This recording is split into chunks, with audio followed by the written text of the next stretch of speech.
The Touch Captain Rayan was tired of war. He had seen too many planets burn, too many people die. So he left the army and chose a quiet life in a small cargo ship. He flew between peaceful systems, helping where he could. He didn't want trouble anymore, but trouble found him anyway. One day, while flying near a forgotten moon on the edge of the galaxy, he received a strange distress signal. It was weak, almost broken, but the words were clear. "Help us. They are coming." Rayan frowned and checked his scanners. No big ships. No signs of life, only ruins and shadows. He should have ignored it. But something inside him whispered, "Go." He landed his ship on the rocky surface. Dust covered everything, and the sky was a dark red. It looked like a battlefield long abandoned. As he walked among the broken buildings, he heard a soft cry. Not a machine, not an animal, a child. He moved fast, pushing aside rubble, and found them, 2 small girls, alien, but clearly scared and hurt. Their skin was pale silver, their eyes glowing faintly blue. They were shaking, hiding behind a fallen pillar. Rayan kneeled slowly and spoke gently. "It's okay, I'm here to help." One of the girls reached out, without thinking. Rayan took her hand. In that moment, everything changed. A loud humming noise filled the air. Lights formed in the sky. A ship appeared, sleek, black, and glowing with golden markings. Before Rayan could react, armored soldiers surrounded him, their weapons aimed, their armor shining with alien tech. One of them stepped forward, his voice cold and serious. "You touched the Emperor's daughters." Rayan blinked, confused. "What?" The soldier repeated, "You touched the Emperor's daughters. By galactic law, you have agreed to marry them." Rayan stood frozen, his brain trying to process the words. "Wait, WH8. I didn't. I was just helping them." The older daughter stepped forward, looking calm. "It doesn't matter," she said softly. "In our law, touch means promise, and promise means bond." The soldier lowered his weapon. "You are now the chosen one. You will be taken to Xylan Prime for royal preparations." Rayan raised his hands. "Hold on. I'm not marrying anyone, especially not kids." Another soldier spoke. "They are not children by age, only in form. They are royal protectors, trained warriors, and of legal age by galactic standards." Rayan didn't know whether to laugh or scream. He looked at the girls. They didn't seem afraid. In fact, they looked at him with strange hope, as if they had been waiting for him. Before he could argue more, the sky darkened. His ship's alarm beeped loudly. Something big was coming. From the sky, black warships appeared. No flags, no signals, just death. "They found us," one daughter whispered. Rayan grabbed them both. "Get behind me." The soldiers around him activated shields, preparing for attack, but it was already too late. A missile hit the ground nearby, sending fire and smoke everywhere.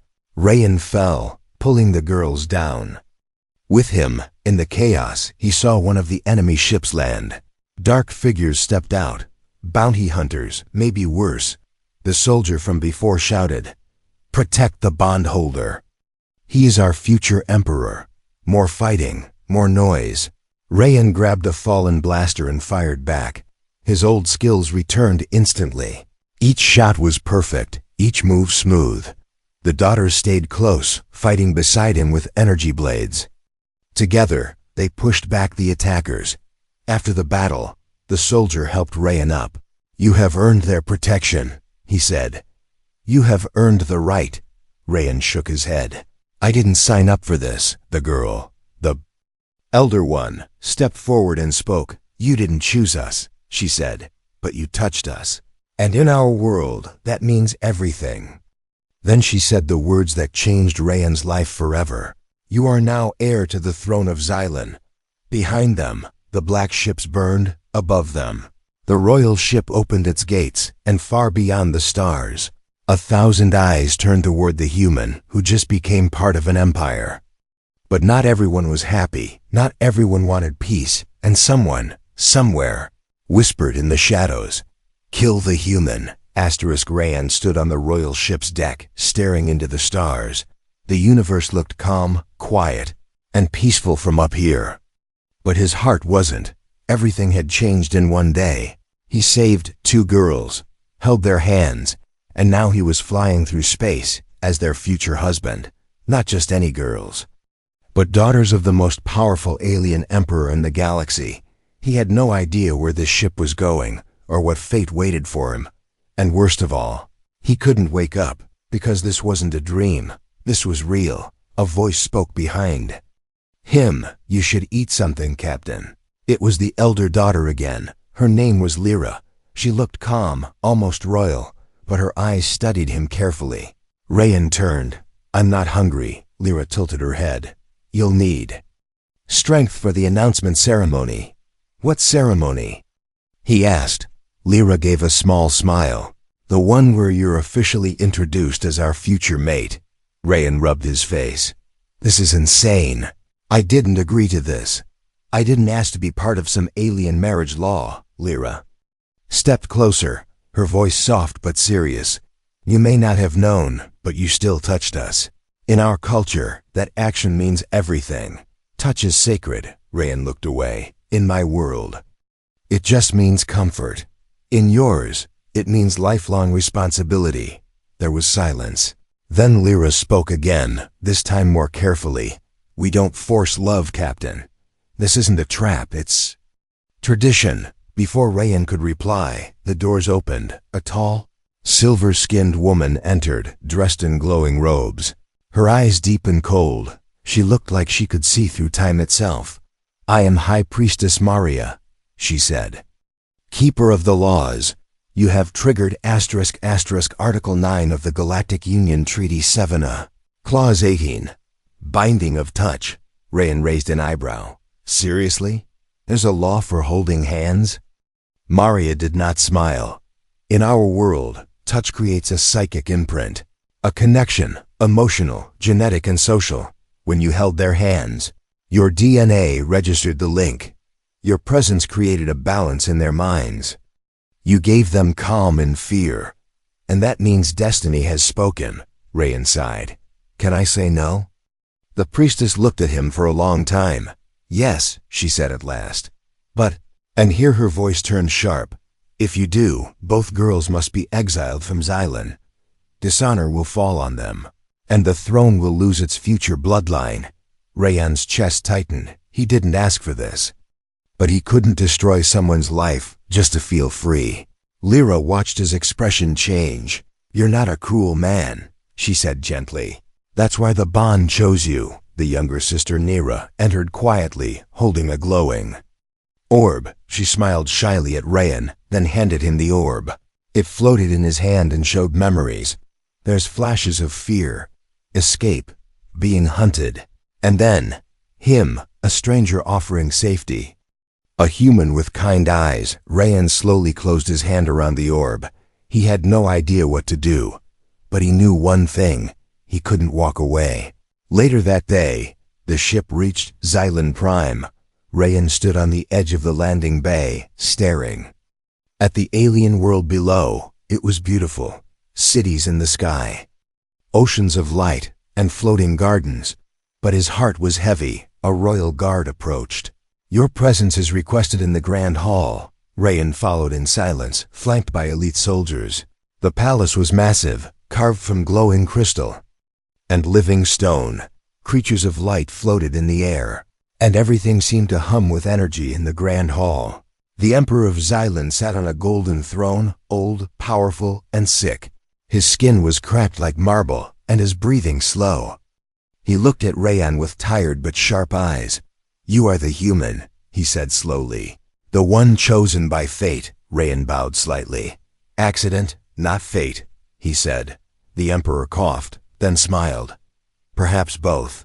The room was full of alien nobles. Some stared with curiosity, others with hate.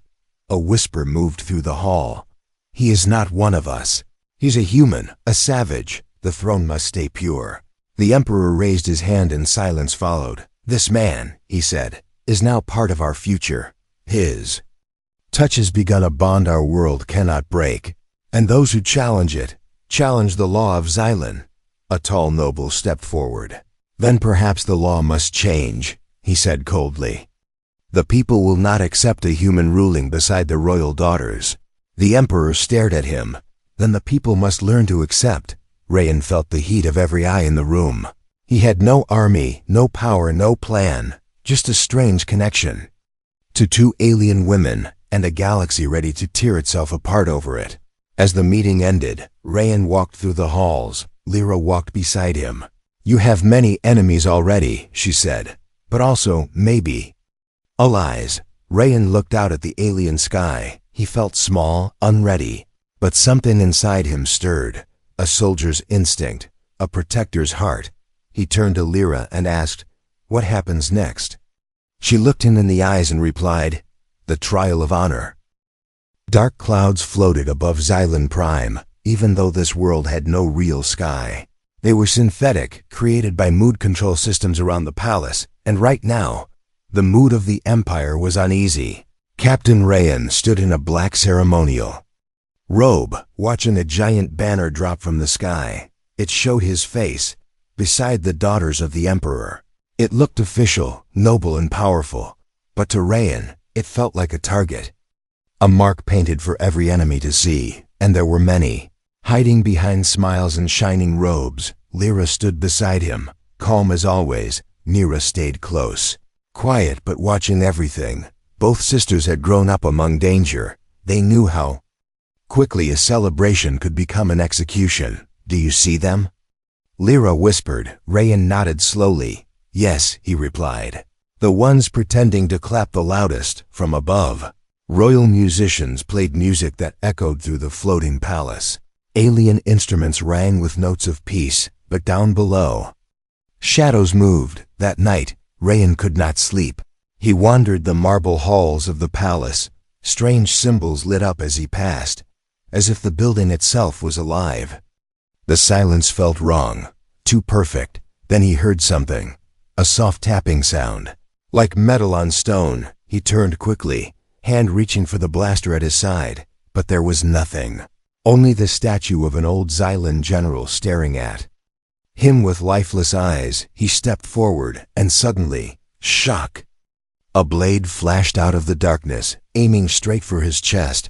Rayan moved fast, years of training taking over. He dodged, grabbed the attacker's arm, and slammed them into the wall. But they vanished like smoke, a hologram. Then a voice echoed around him, cold and robotic. "You don't belong here, human. Go back to your dirt world." Security bots rushed in a second later, scanning the area. But the assassin was already gone, or maybe they were never truly there. The next day, Rayan stood before the royal council. He explained what happened, but many in the room didn't seem surprised. One noble even laughed. "You think one fake assassin is a threat?" he said. "If someone wanted you dead, you would already be dead." Rayan narrowed his eyes. "Maybe they don't want me dead. Maybe they want me afraid." The Emperor's voice boomed from his throne. "Enough, let him speak." Rayan looked around the room. "These attacks won't stop," he said. "Not until someone takes responsibility. So here's my answer."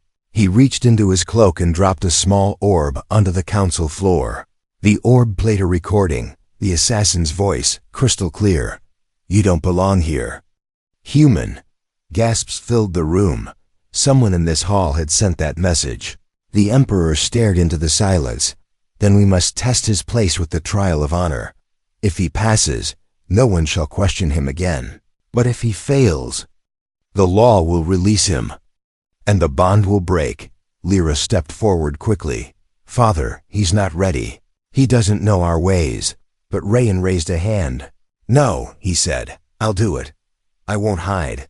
The trial of honor was ancient, deadly, and never refused. 3 parts, 3 tests, and most who failed were never seen again. The first test was the mind mirror. Rayan was led into a dark chamber filled with glowing water. He sat in the center, and the liquid rose around him. The system linked to his brain, showing his worst memories: war, fire, earth burning, his soldiers dying one by one. But the worst image was a little girl, not alien but human, crying and Reaching out to him, he tried to grab her, but she vanished every time. Tears rolled down his cheek. He whispered, "I'm sorry." And then the illusions broke. He had passed. By accepting pain without running, the second test was the circle of strength. Rayan was thrown into a combat arena, facing a Xylan warrior 3 times his size. Covered in armor and rage, no weapons, only fists. The crowd screamed as the fight began. The warrior moved like thunder, but Rayan was faster, smarter, more human. He used his opponent's weight against him, rolled, dodged, and finally knocked him flat, then stepped back. He didn't finish him. He showed mercy. The judges stood and clapped. Even the angry noble in the corner stayed silent. The final test was the choice. Rayan was shown 2 doors. Behind one was Earth, his home. Behind the other, Xylan, his new life. "If you choose Earth," the voice said, "you'll return safely, but the bond will end and the empire may fall. If you choose Xylan, you accept your new role, and Earth will no longer protect you." Rayan didn't move. He closed his eyes and remembered Lyra's words. "You didn't choose us, but you didn't leave either." He stepped toward Xylan. The doors opened, and he passed. When he returned, the Emperor smiled. "You are no longer just a guest," he said. "You are now one of us." But deep in the shadows of the palace, another figure watched the ceremony. Hidden from sight, a cold voice whispered, "Let the human play his game. Soon he will fall." The celebration was loud, but Rayan felt no joy. He had survived the trial of honor.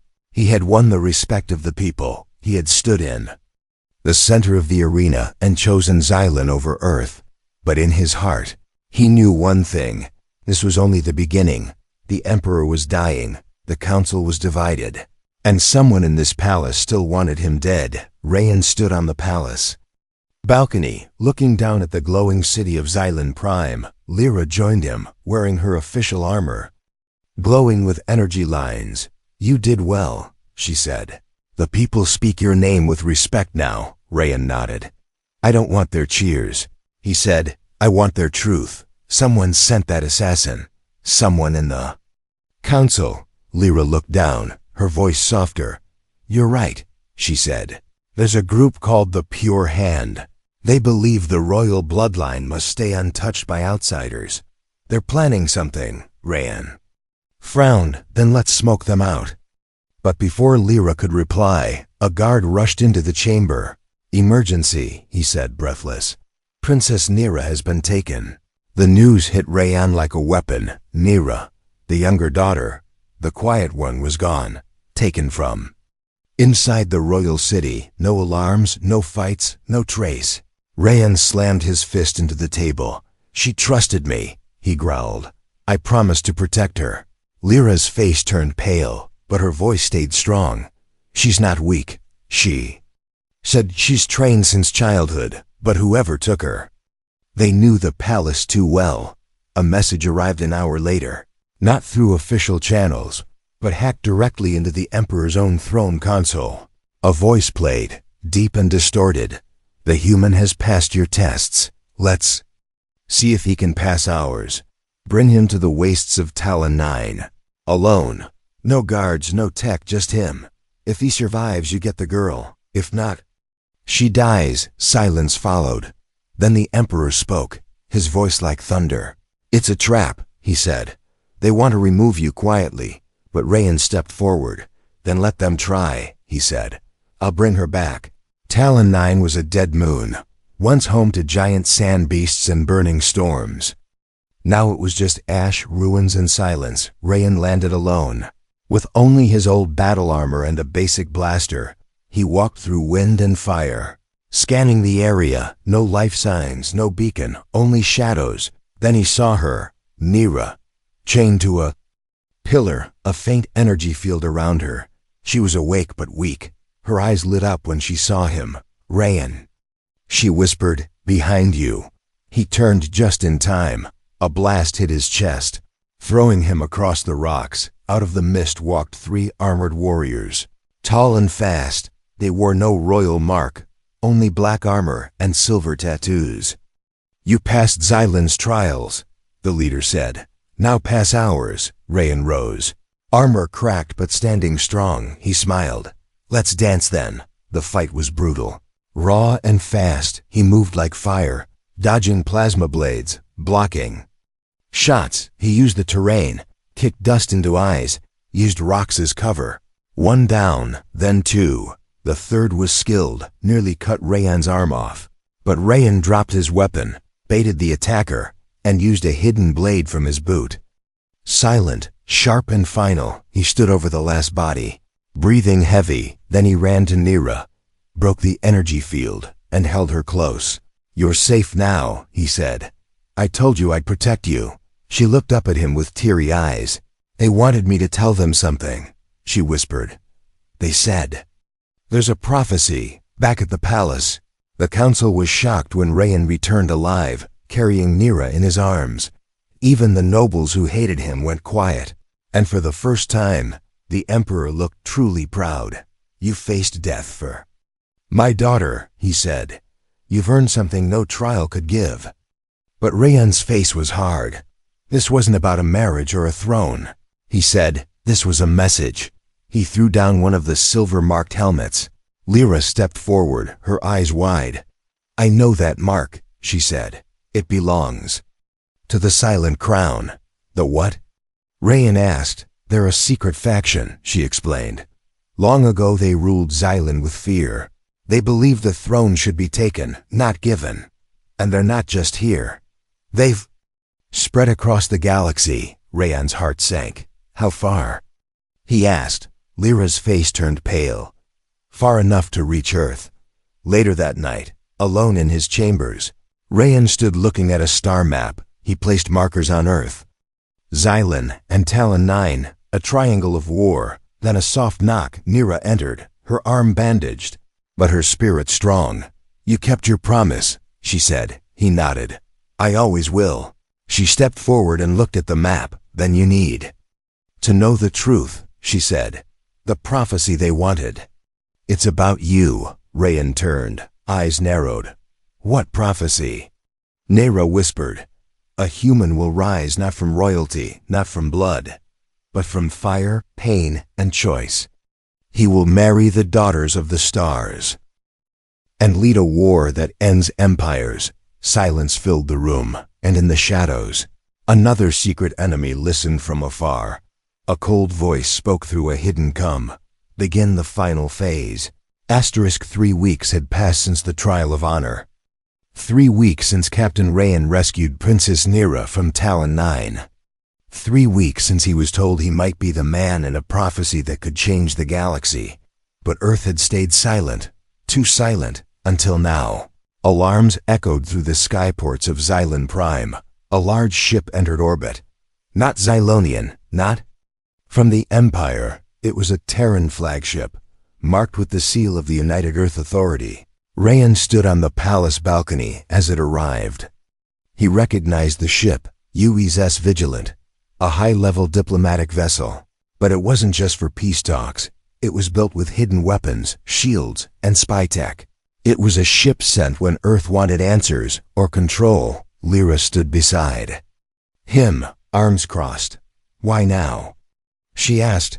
Why come now, after all this time? Rayan's jaw tightened. They waited until I was tied to your world. Now they want to see if I'm still theirs. The delegation entered the palace with cold smiles and perfect suits. Their leader was a sharp-eyed man named Commander Axel Grieve, an old war strategist with ice in his veins and pride in his heart. Captain Rayan, he said, shaking Rayan's hand like a machine. You've made quite the name for yourself. Rayan stayed calm. I didn't come here to be famous. No, Axel replied. But you did come here to marry into an alien empire. And now, Earth needs to know where your loyalty lies. The meeting hall was full. The Emperor, the daughters, the council, and Earth's delegates. Axel spoke clearly, his voice strong. Earth is concerned, he said. One of our own has entered a binding contract with an alien royal family. Without the approval of the Terran High Command, Rayan stood. I'm not your soldier anymore, he said. I left after the war, remember? You're still human, Axel shot back, and your actions affect Earth. Lyra leaned forward, her eyes sharp. Are you here to speak or to threaten? Axel ignored her. We want access to all records about this prophecy, he continued. We want joint control over any decisions involving Earth safety, and we want Rayan to return to Earth for debriefing. Rayan laughed once, dry and low. You want me to abandon my bond? Abandon the girls I swore to protect. Abandon the peace I fought for. Axel smiled coldly. We want you to remember where you came from, later. Rayan met Axel privately in the old war chamber of the palace. The walls were covered in maps and battle plans from ancient Xylan wars. It felt like standing in history. Axel placed a dataship on the table. This is a message from Earth's High Command, he said. Top secret. Rayan plugged it in. The screen showed Earth's Prime Chancellor. Her voice grave. Captain Rayan, she said. We have intercepted communications that suggest Xylan is preparing for expansion. Some believe you are the start of an invasion by charm, not by force. If you do not return to Earth, you will be labeled as compromised and treated as a foreign agent. The screen went black. Rayan looked at Axel. You really think I'm a spy? I think you're in too deep, Axel replied. And you're dragging Earth down with you. That night, Rayan sat alone on the palace roof. Nira joined him quietly, sitting beside him with her knees pulled to her chest. They think you betrayed them, she said softly. Rayan nodded. Maybe I did. No, she said. You just saw something bigger. He looked at her. You know I would never hurt Earth. I know, she said, but they don't. Rayan stood up. If war comes, I'll stand in the middle. I won't let either side fall because of fear. The next morning, someone tried to kill him again. This time it was a drone, small, silent, and loaded with nanoblades. It flew into his chamber during breakfast. Only Lyra's quick reflexes saved him. She shot it mid-air, turning it to sparks. Rayan stared at the burning pieces. This was Terran tech, he said. Military grade. Lyra looked at him. Your own people want you dead now. He looked away. Maybe not all of them, but someone high enough to send this. Later, he called Axel to the war room. He placed the broken drone on the table. Recognize this? Axel stayed still. Where did you find it? In my bedroom, Rayan said. Trying to kill me. Axel didn't blink. If someone from Earth did this, I'll find out. But we both know things are beyond politics now. Rayan leaned forward. Tell your people this, he said. I'm not leaving Xylan. I won't turn my back on the daughters. Or the Empire, Axel stood. Then Earth may come for you, Rayan nodded. Let them. In the shadows of the palace, the silent crown watched all of this unfold. Their leader, face hidden behind a dark mask, turned to his council. Let Earth and Xylan weaken each other, he whispered. When both bleed, we rise. Far away, on Earth's moonbase, a general spoke to someone in secret. You were right, he said. Rayan is falling into their trap. The screen flickered, showing an old face, someone Rayan trusted long ago. He still doesn't know, the voice said. He's not part of the prophecy. He is the prophecy. Asterisk. The stars above Xylan no longer looked peaceful. They looked like watchers. Cold, distant, and waiting, Rayan stood in the war tower, his eyes fixed on the live feed from the outer system. Earth's fleet had arrived. Not one ship, not two, but a full formation, over 20 capital-class warships. They didn't broadcast a threat, but they didn't hide either. This wasn't a visit. It was a warning. In the throne room, the council argued. Some shouted for attack. Others demanded surrender. But the Emperor stayed silent, old and weak, but still watching. When he finally spoke, his voice was dry but full of power. Earth has come not to fight, he said, but to see how far we will bend. Rayan, he continued, you must speak for us now. They came for you, Rayan nodded. But I don't speak for Earth anymore, he said. Not after what they sent to kill me. The room went silent. Nira looked at him from across the chamber. "You said once you would stand in the middle. But this time," she said, "there may be no middle." That night, Rayan walked through the city, not as a royal, not as a warrior, just a man thinking about what came next. Citizens of Xylan bowed as he passed. They no longer looked at him as an outsider. They looked at him with hope, but hope was heavy. And in the sky, shadows moved, in a dark cave on the far side of the planet. The silent crown gathered. Their leader, known only as the Masked One, looked over a hologram of Earth's fleet. "Perfect," he whispered. "Let them face each other." "We will strike when they are weak," another voice spoke. "What about the human?" The Masked One stared at Rayan's image on the screen. "He believes he is the bridge.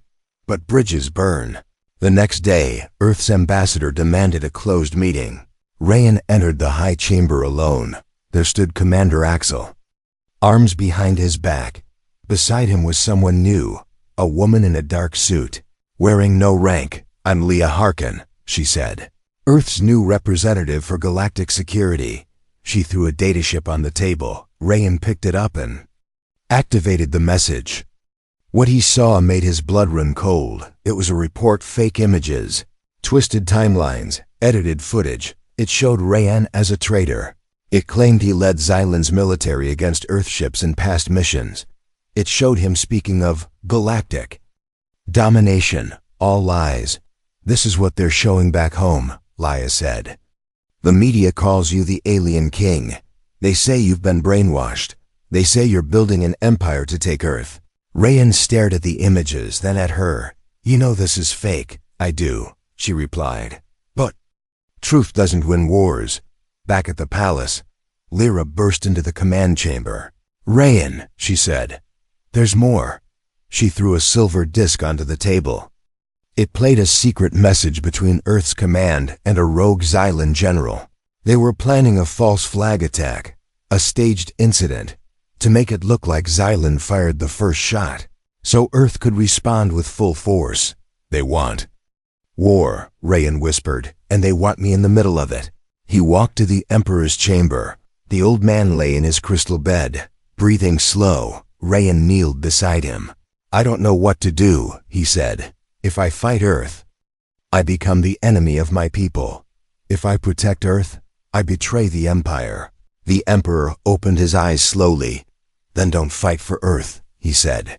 "And don't fight for Xylan. Fight for peace, even if it kills you. Ours." Later, alarms blared across the city. A fleet of Earth drones entered lower orbit. They fired warning shots, hitting Xylan defense satellites. One shot missed and struck a civilian tower. Hundreds injured, 30 dead. Panic spread like wildfire. Rayan stood before the Defense Council. "They'll say it was an accident," he said. "But we all know it wasn't." Lyra activated a live feed from a hacked Earthcom. Axel's voice was clear. "Let them panic," he said. "The more afraid they are, the easier they fall." Rayan looked around the war table. "This is it," he said. "They want us to fire first, but we won't. We'll send a message instead." Rayan stepped before the galaxy in a live broadcast, not as a soldier, not as royalty, but as a human standing between two worlds. "My name is Rayan," he said. "I was born on Earth, but I now stand with Xylan, not as its king, not as its conqueror, but as its bridge. There are those who want war, those who lie, twist truth, and use fear. But we are not afraid. If Earth fires again, we will respond, but not with hatred. With proof, with truth. And if we must fight, then I promise, we will not fight to conquer. We will fight to stop the ones pulling the strings." Across Earth, millions watched. Some believed him, some did not. But deep within a black facility on Mars, someone else watched. The true face behind the silent crown, an old general once. Exiled from Earth's army, he smiled. "Let the boy speak," he said. "He'll unite them. And then, we'll break them together." The sky over Xylan Prime was no longer blue.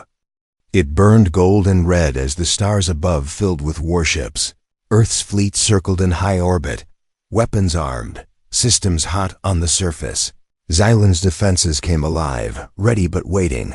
One spark, one wrong signal, and the greatest war in history would begin. Rayan stood at the center of it all, a human born of Earth, now bonded to a throne among the stars. He wore no crown, no royalbs, only battle armor, cracked, scarred, and ready. His eyes held storms, not of fear, but of choice. In the Emperor's private chamber, silence filled the air. The old ruler had passed away in the night. His final breath left only a whisper, "Protect them." Now the throne sat empty. The council demanded answers. The people demanded leadership, and the empire demanded a voice. The daughters, Lyra and Nira, stood beside Rayan, one with fire in her heart, the other with stars in her soul. Lyra spoke first. "Our father is gone, but his will remains." Nira stepped forward. "And his will chose him." She pointed to Rayan, the human who didn't run, the man who stood for both worlds. But the council didn't all agree. Whispers of rebellion crawled through the halls like poison. Some said Rayan was still Earth's spy. Others said he would bring ruin to the empire. Then came the blast. A powerful explosion rocked the lower palace. Fire tore through the royal archives. One of the High Lords was dead. The crust of Earth was burned into the rubble. But Rayan knew better. This wasn't Earth. This was the Silent Crown. "They're forcing our hands," Lyra said, gripping her sword. "They want chaos before the coronation." Rayan walked through the smoking halls. "This war isn't about Earth versus Xylan anymore," he said. "It's about control. Someone is trying to write the story for us." Nera showed him a secret message from a stolen ship. Encrypted words blinked on the screen. "The bridge must not rise." Rayan stared at it. "They don't want peace," he said. "They fear what happens when we stand together." Above them, the first shot was fired. A Terran drone launched a pulse blast. Xylan defense systems returned fire. In one breath, the stars became a battlefield. Rayan rushed to the command tower. "All ships stand down," he ordered. "Don't let fear control our hands." But a traitor within the system launched a squadron anyway. Fire lit the heavens, and the war had begun. Rayan entered the war room. Screens blinked with casualty numbers. Ships destroyed, lives lost. He felt the weight of both worlds collapsing. Then came the voice, broadcasted through every ship, every screen, every mind. "People of Earth, people of Xylan," it said. "I am General Draz, leader of the Silent Crown. We offered peace, you chose weakness. Now we will burn your sky and build something stronger." On the screen, Draz stood in a black command chair. Behind him, a hybrid fleet, built from stolen Earth and Xylan tech. They had been building in secret for years. Rayan's blood turned cold. This was bigger than politics. This was engineered from the start. Rayan turned to Lyra and Nira. "We need both fleets," he said. "We unite or we die." He opened a direct line to Earth's high command. "I know you don't trust me," he said, "but if you fire at Xylan, the Silent Crown wins." "They played us both." Silence. Then Earth's Chancellor replied, "Then what do you suggest, Emperor?" The word hit him hard, but he accepted it. "I suggest we show them what happens when two worlds fight together." Rayan launched the Unity Protocol, a shared code linking Earth and Xylan ships through one network. It had never been tested. But there was no time left. Ships from both sides sensed as one fleet. Xylan's agile cruisers moved beside Earth's heavy destroyers. One voice led them now, not Earth, not Xylan, but Rayan. He stood at the front of the command deck. As the two daughters stood behind him like stars at his back, the final battle was chaos. The Silent Crown struck fast. Their weapons tore holes in space itself. But Rayan's fleet moved like water, flowing, fast and furious. Rayan led the charge. His voice filled every ship, every soul. "We are not your pawns," he said. "We are not tools of the past. We are what comes next, together." Lyra boarded the enemy flagship with an elite squad. She fought blade to blade with Draz himself. Their duel cracked the floors, bent metal, and echoed like thunder. Nira hacked into the enemy, AI. Turning their own defense bots against them, she rewrote code with lightning fingers, eyes glowing with starlight, and Rayan. He launched a final strike through the center of the hybrid fleet. His ship cut through fire, through fear, through fate. The silent crown fell. After the battle, silence returned to space. Wreckage floated in the void. But among it, light, survivors, hope. The people of Earth sent messages of respect. Xylan held ceremonies in every city, and Rayan. He stood before the throne again, but this time he sat upon it, not as a conqueror, not as a puppet, but as the human emperor. His voice echoed through the stars. I was born on Earth, he said, but I found my purpose in the stars. I did not come here to rule. I came here to protect, and I will. As long as there are voices to silence, as long as there are shadows to burn, I will fight, I will rise, I will lead.